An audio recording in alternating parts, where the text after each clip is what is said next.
ciel se charge, le Doc News capte chaque nuage. Prévision, tendance, on analyse. De la météo aux grandes crises. Des courants d'air aux ondes marines. On suit les tempêtes et les ouragans qui s'alignent. Le 29 octobre 2024, des intempéries dévastatrices accompagnées de fortes pluies et d'inondations ont provoqué des destructions dramatiques en Espagne et coûté la vie à quelques milliers de personnes. En outre, de nombreuses personnes ont été portées disparues. La région de Valence a été particulièrement touchée. Les politiques et les principaux médias ont immédiatement accusé le changement climatique d'origine humaine d'être à l'origine de cette catastrophe. Ils ont comparé les dévastations à l'ouragan Milton en Floride et ont semé la panique quant à de futurs événements météorologiques de ce type. Quiconque exprimait des doutes sur ce récit officiel était immédiatement diabolisé en tant que complotiste.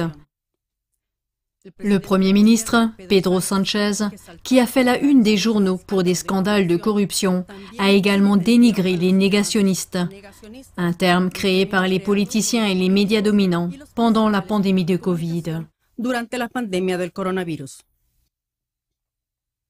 Le militant de la météo et du climat, Naoutzet Morgade, est convaincu que les habitants de Valence ont été victimes d'une lâche attaque militaire perpétrée par les plus hautes institutions et sous les yeux du monde entier.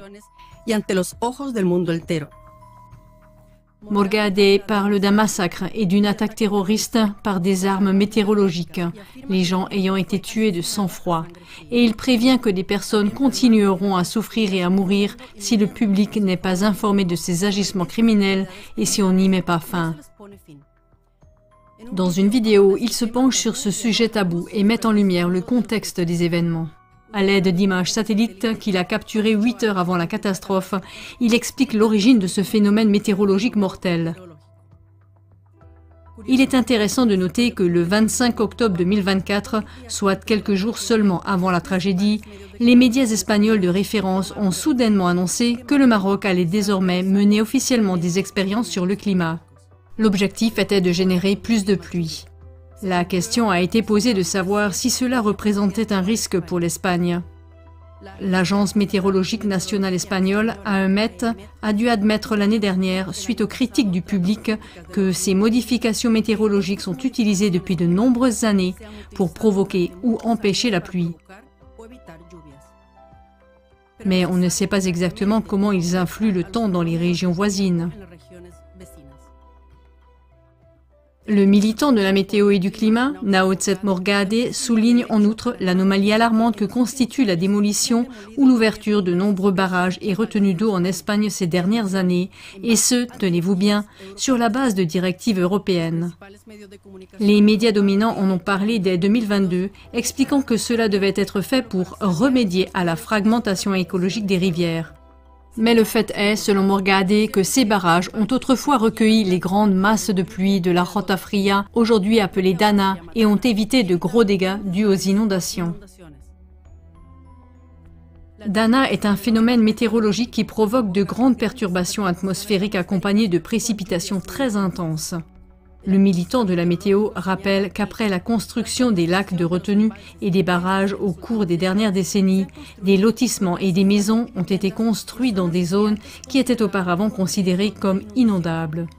Morgade souligne: depuis la destruction des barrages et des digues, il n'est même plus nécessaire qu'il pleuve de manière aussi dramatique pour qu'une inondation se produise, l'eau n'a plus d'obstacle. En clair, on ne peut s'empêcher de penser que, sur la base d'une réglementation européenne et au nom de la protection de l'environnement, ce sont précisément les ouvrages de régulation des cours d'eau qui vont être détruits ou ouverts, ceux-ci même qui, depuis des années, régulent les débits et protègent ainsi l'environnement et bien sûr les populations. Cependant, au nom de la protection de l'environnement, la démolition des ouvrages de régulation et l'utilisation d'armes météorologiques provoquent les mêmes catastrophes qui, en fait, avec la construction de ces ouvrages, appartenaient au passé. Et ces catastrophes récurrentes, voire amplifiées par les armes météorologiques, sont ensuite mises sur le compte du changement climatique prétendument provoqué par l'homme. C'est précisément ce qui viendrait couronner le tout. L'avocat critique Aitor Guisasola, que les médias dominants avaient déjà qualifié de conspirationniste à l'époque du Covid, a également publié sa vidéo intitulée « Miguel Bosé explose de colère à cause de la DANA, du changement climatique, des inondations de Valence et de l'agenda 2030 ». Un avocat contre la démagogie. Il y exprime ses doutes quant au récit officiel. Dans ce cadre, Guisasola a attiré l'attention sur un post Instagram du célèbre musicien espagnol Miguel Bosé. Celui-ci a écrit « Je suis bouleversé et accablé par la catastrophe qui s'est produite à Valence, mais aussi à Cuenca et Albacete. Mais surtout, je suis plein de colère, parce que la perte de toutes ces vies, de toutes ces maisons, ces champs et ces propriétés est indéniablement due à des pratiques criminelles mises en œuvre par des gouvernements, notamment la destruction de barrages et de réservoirs et surtout l'utilisation de la géo-ingénierie, des chemtrails ou de HAARP qui sont devenus incontrôlables et ne causent que douleur, souffrance et pauvreté. Tout cela est déclenché à volonté par une bande criminelle et sanguinaire. Les gens doivent se réveiller et arrêter de croire que tout cela est dû au changement climatique, ce qu'on appelait autrefois le réchauffement de la planète.